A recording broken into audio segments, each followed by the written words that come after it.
Hey guys, welcome back to ITV. Thank you for tuning to ITV. So basically, a few days ago, I posted a story on Instagram and मैंने उसमें कहा था आपको कि मुझसे questions पूछा and I'll answer it in my YouTube video. So this is that video. And मैं पहले ही आपको सॉरी बोलना चाहता हूँ फॉर बीइंग वेरी इनएक्टिव, क्योंकि मैं बहुत ट्रैवल कर रहा था एंड अभी हमने घर भी शिफ्ट करे रिसेंटली, आपने देखा होगा. और अभी मतलब बहुत सी चीज़ थी, मैं शादी में भी गया हुआ था, तो मैंने एक ब्लॉग तो बनाया है सब चीज़ों का कंबाइंड, वो मैं इस वीडियो के पहले डाल दूंगा शायद. सो प्लीज़ अगर मैं डाल दिया तो go check that out. Also, I'll be answering a few questions that you guys only asked me in my story. So let's go. So the first question is, why are you so inactive on YouTube? जैसे कि मैंने आपको भी बताया, उसका answer मैंने पहले ही दे दिया आपको. And I am really sorry about that, and I will make sure that I'll be active from now. I'll put a vlog every week. And अभी हम ट्रैवल भी कर रहे हैं, फिर उसका क्रिसमस भी आ रहा है, न्यू ईयर भी आ रहा है. So we'll have like a lot of content and मैं शूट करूँगा सब कुछ and I will make sure कि मैं व्लॉग डालूँ. So yeah, so the second question is, what is the reason behind your brand name 444? देख रहे हो, बेसिकली इसका आंसर मैं पहले भी कर चुका हूँ, बट कितनी बार भी बात कर सकता हूँ, मुझे खुद बढ़िया लगता है बात करना इस बारे में. सो काफ़ी टाइम से I wanted to start my own clothing brand, streetwear centric, like incline towards streetwear. And मेरे को काफ़ी टाइम से 444 बहुत जगहों पे दिख रहा था, लाइक इन वेरियस लोकेशंस या फिर कहीं भी सिचुएशंस में. जैसे मेरा OTP आ रहा है मुझे तो 00044 आ रहा है. कभी मैं कोई गाड़ी चल रही है तो देख रहा हूँ मतलब 444 है उसके अंदर. टाइम के साथ मेजरली हो रहा था हर बारी, टाइम मेरे को बार बार 444 दिखता था, चाहे शाम को चाहे मतलब अर्ली मॉर्निंग को. जैसे आपको पता है मैं सोता तो हूँ नहीं रात भर. सो मैंने सोचा कि क्या सीन है, पहले मैं इग्नोर करता था, फिर जेन्युइनली मैंने एक आर्टिकल पढ़ा कि like it was about angel numbers and what is the relevance of the angel numbers in humans life, ऐसा कुछ मैं पढ़ रहा था. सो काफ़ी कनेक्ट कर पाया मैं उस बात से. एंड मुझे लगा कि दिस इज़ द स्ट्रेट, मुझे एक वो मिल रहा है, एक सिग्नल मिल रहा है. तो मैंने सोचा कि ब्रांड भी मैं स्टार्ट कर रहा हूँ, so why not keep the name the number itself. So इसलिए मैंने उसका नाम 444 रखा. एंड अगर आप सर्च करोगे what is the meaning of 444 angel number, तो आपको काफ़ी सारी चीज़ें मिलेगी. It is basically your guardian angel is there for you, is always looking after you, is helping you to like leading a path for you that will take you somewhere that you really want to go. So मेरे को काफ़ी दिल से connect करा and मैं थोड़ा थोड़ा believe करने लगा एंजल नंबर्स में and the power of the universe में. सो इसलिए मैंने उसका नाम ये रखा. So yeah, also go shop from 444. So let's go to the third question. So ये क्वेश्चन मुझे बहुत लोगों ने पूछा है, 3 से 4 लोगों ने इसी स्टोरी मतलब इसी उसमें पूछा है वैसे. And the question is, tell us about your hair care routine. So it is a very interesting question and let's go then. मैं आपको दिखाता हूँ कि मेरा hair care routine क्या है. As you can see, I am here in my bathroom and I am very excited to share my hair care routine with you guys. You guys must be knowing that the scalp is the foundation of your healthy hair. So I'll take you through a few scalp care products. Guys, I finally want to reveal the secret behind my thick hair. I found something that helps me with the volume, with the bounce, and even new hair growth. Come, let's check it out. Here I have the L'Oreal Professional Density Advanced Shampoo and Serioxyl Advanced Serum. These are my go-to products in my scalp care routine, which I have been following for a very long time now. Firstly, I start my routine by using the shampoo. I use the L'Oreal Professional Density Advanced Shampoo and it's the best for cleansing. This shampoo has omega-6 which helps refine hair texture and adds visible bounce and volume. And my favorite step, applying the serum. I use the L'Oreal Professional Serioxyl Advanced Serum. I spray 3-4 pumps on my scalp and gently massage it. It is powered by 5% stem oxidine to densify, thinning hair, giving 1000 plus new hair in 6 weeks. Isn't it amazing? But guys, you have to use it every day for 6 weeks without fail. This routine is perfect for giving me the volume I love for my hair. If you want thicker and fuller hair too, do try the L'Oreal Professional Density Advanced Shampoo and Serioxyl Advanced Serum. Please check the description for more information. So guys, let's get back to the video, and the fourth question is, how do you manage stress and anxiety? मेरे को लग रहा है सारे Gen Z वाले बहुत मतलब चाहते हैं इस बात का आंसर काफ़ी टाइम से, तो मैंने पॉडकास्ट में भी बहुत बार इस बारे में बात कर चुका हूँ. So basically I guess it is different for everybody, मतलब सबको अपने अपने हिसाब से ही मैनेज करना चाहिए अपनी अपनी चीज़ों को। एंड मैं पर्सनली बहुत एंशियस फील करता हूँ काफ़ी चीज़ों को लेके, एंड मैंने वो अपने बारे में रियलाइज़ भी करा है। एंड उससे मतलब मैं अपना बस 100% ट्राई करता हूँ मैं अपना माइंड डाइवर्ट करूँ उस जिस चीज़ की वजह से मैं एंशियस हो रहा हूँ उस बारे में ना सोचूँ, एंड अपना माइंड डाइवर्ट करने की कोशिश करूँ। Also I think meditation also helps a lot, and उससे आपको अपने माइंड पे कंट्रोल करने का एक प्रैक्टिस होती है बेसिकली। जैसे आप खाली बैठ के मेडिटेट करते हो तो आपके दिमाग में 100 चीज़ें आती है, and with time you get like use to कि आपको क्या चीज़ के बारे में सोचना है और कैसे सोचना है, और आपको कुछ नहीं भी सोचना है तो, जो कि बहुत मुश्किल है, बट या एंड मतलब देखा जाए तो स्ट्रेस, जैसे आपको पता है स्ट्रेस तो मैं ज़्यादा लेता नहीं हूँ, like living in the moment में बिलीव करता हूँ मैं।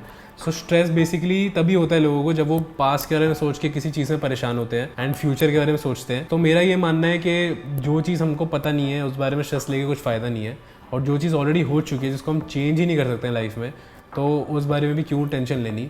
अभी जो चल रहा है लाइक राइट नाउ, उसको तुम वेस्ट क्यों कर रहे हो? हर सेकेंड हर मिनट बहुत वैल्यूएबल है, and find reasons to be thankful and grateful. And उसकी वजह से मेरे को लगता है कि बहुत स्ट्रेस और एंजाइटी काफ़ी मतलब कम हो जाता है। बट मैं कोई प्रोफेशनल तो हूँ नहीं आपको एडवाइस देने के लिए, ये सब चीज़ें मेरे लिए वर्क करती हैं। सो मैं बस शेयर कर रहा हूँ कि क्या पता आपके लिए भी ये चीज़ें वर्क करे। बट अगर ये सिचुएशन या फिर ये चीज़ आपके लिए बहुत ज़्यादा मेजर प्रॉब्लम क्रिएट कर रही है in your day to day life, so I guess you should try therapy, it also helps a lot. किसी प्रोफेशनल को तुम अपनी प्रॉब्लम बताओगे तो वो तुम्हें उस हिसाब से ही अपने एक्सपीरियंस के हिसाब से अपनी पढ़ाई के हिसाब से आपको उसका एक सोल्यूशन देंगे, विच इज़ ऑलवेज बेटर। सो या मतलब बेसिकली मैं बोल रहा हूँ कि मोमेंट में जीना सीखो तो स्ट्रेस वैसे ही नहीं होगा। जो उस समय हो रहा है अगर उस समय तुम्हारे साथ कुछ बीटी हो रही है, मतलब उस मोमेंट में तुम्हारे साथ कुछ बीटी हो रही है, तो तुम ये सोचोगे इट विल पास। अगर बुरा टाइम आया है तो अच्छा भी आएगा, और अगर अच्छा है तो बुरा भी आएगा। तो ये बेसिक चीज़ें हैं। सो आई गेस मैं बस इतना ही बोल सकता हूँ इस बारे में। So the next question is ever thought of turning into a vegetarian? Actually मैंने बताया नहीं है अपने यूट्यूब पे कभी भी। सो इसी साल मैं 6 महीने तक वेजिटेरियन था, मतलब वेजिटेरियन मैं इन द सेंस कि मैं नॉन वेजिटेरियन खाना छोड़ चुका था फॉर 6 मंथ्स। सो बेसिकली हुआ कुछ नहीं था, एक दिन से मेरे दिमाग में एक ख्याल आया कि यार क्या ही हो गया, मतलब बचपन से खा रहे हैं चिकन विकन, तो अब नहीं खा के देखते हैं कैसा लगता है, बॉडी को क्या होता है क्या नहीं होता। सो मेरा कुछ पर्सनल एक्सपीरियंसेस थे। सो मेरे को लथार्जिक फील बिल्कुल नहीं हो रहा था जब मैं वेजिटेरियन मतलब डाइट फॉलो कर रहा था। मैं बहुत एक्टिव या फिर बहुत हमेशा एकदम पम्प्ड फील कर रहा था, एंड मेरे को नेगेटिव थॉट्स बहुत कम आ रहे थे। मेरे को सपने जैसे होते हैं ना, बुरे सपने अच्छे सपने, सो मेरे को लगता है कुछ ना कुछ कनेक्शन है नेगेटिविटी या फिर कुछ ना कुछ ऐसा है। तो मेरे को बहुत कम नेगेटिव थॉट्स आ रहे थे, मेरा बिल्कुल गट हेल्थ भी बहुत इंप्रूव हुआ था। एंड 6 महीने तक मैंने ट्राई करा, मेरे को अच्छा लगा। कुछ ऐसा मैं मर नहीं रहा था चिकन के लिए, या मैं मर नहीं रहा था ऐसा कि मुझे अंडा खाना है। बट फिर मैंने सोचा कि एक दिन मेरा मन करा तो मैं बस खा लिया जाके। सो मेरे लिए कुछ ऐसा रीज़न नहीं था कि मैंने क्यों छोड़ा और क्यों खाना शुरू कर दिया वापस। मैं बस एक एक्सपेरिमेंट के लिए ट्राई कर रहा था, एंड मुझे जेन्युइनली अच्छा लगा। और अभी भी मैं ऐसा खुशी ऐसा नहीं है कि मैं चिकन खाना ही खाना है मेरे को रोज़, और ऐसा भी नहीं है कि मेरे को बिल्कुल नहीं खाना। तो जब मेरा मन करता है मैं खा लेता हूँ। But yes, I have tried, मैं वेजिटेरियन बन के देखा है 6 महीने के लिए, and it was a very like good experience. Okay, so अब मुझे किसी ने पूछा है what movies you prefer. So मेरे से ये पूछा गया कि आपकी मूवी प्रेफरेंसेस बताओ इन डिफरेंट जॉनर्स, एंड इसमें लिखा है कॉमेडी, एक्शन, ड्रामा, थ्रिलर में बताओ।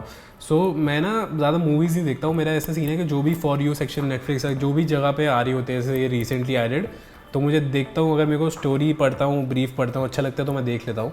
But I am a big like fan of watching the whole series. And comedy genre की अगर मैं बात करूँ तो there is a series called Shameless, ये अमेजोन प्राइम पे है। एंड ये डार्क कॉमेडी है, एंड मैं नहीं बोलूँगा कि इसको 16 साल से नीचे के लोग देखें, but it is the best. मतलब इससे ऊपर का शो मैंने लाइफ में नहीं देखा आज तक। एंड इसके 11 सीज़न है और बहुत अच्छी स्टोरी लाइन है। एंड मेरे को ऐसी सीरीज़ बहुत अच्छी लगती है जिसमें कैरेक्टर हर साल ग्रो होता है। तो 11 सीज़न, हर साल एक एक सीज़न आया है उसका। तो जो बच्चा था कैरेक्टर, वो 11 साल बाद जितना बड़ा हुआ वो सब दिखा है उसमें। And it is basically like modern family. तो मॉडर्न फैमिली भी मेरा है एक। और अगर मैं थोड़ा थ्रिलर में देखना चाहूँ तो आई गेस थ्रिलर में मेरे को ज़्यादा कुछ इतना पसंद नहीं आया रिसेंटली, बट मेरे को पीकी ब्लाइंडर्स अच्छा लगता है बहुत। और मैं वेट कर उसका अगला सीज़न कब आएगा। एंड मैंने अभी वो देखा है नेटफ्लिक्स पे आया काला पानी, वो मुझे बहुत अच्छा लगा, ड्रामा थ्रिलर जो दोनों आता है वो, और उससे अच्छी वो भी इंडिया की बहुत अच्छी एक मतलब one of the best series उन्होंने बनाई है काला पानी। एंड मैं वेट नहीं कर सकता उसका अगला सीज़न कब आएगा। सो येस, एंड एक्शन में तो आई थिंक मार्वल का मैं फ़ैन हूँ, बट इतना क्रेज़ी फ़ैन नहीं हूँ कि मैं उनकी सारी सीरीज़ देखूँ। बट मैंने डेयरडेविल देखा था मार्वल का, वो मुझे अभी तक बहुत अच्छा लगा था, अभी तक का मेरा फेवरेट है। एंड उसका एक वो भी था द पनिशर, उसकी वो पनिशर की सीरीज़ एक्शन के लिए मेरे हिसाब से बेस्ट सीरीज़ है आज तक जो बनाई है। सो या ओके, सो किसी ने मेरे से पूछा है how does it feel when it comes to handling your bonds with your younger siblings. So I think I am the correct person to answer this question, क्योंकि आप सबको पता है मेरा एक छोटा भाई है, मेरे से 5 साल छोटा है। मैं पूरी दुनिया में उससे ज़्यादा प्यार किसी से नहीं करता हूँ, ये बात सबको पता है।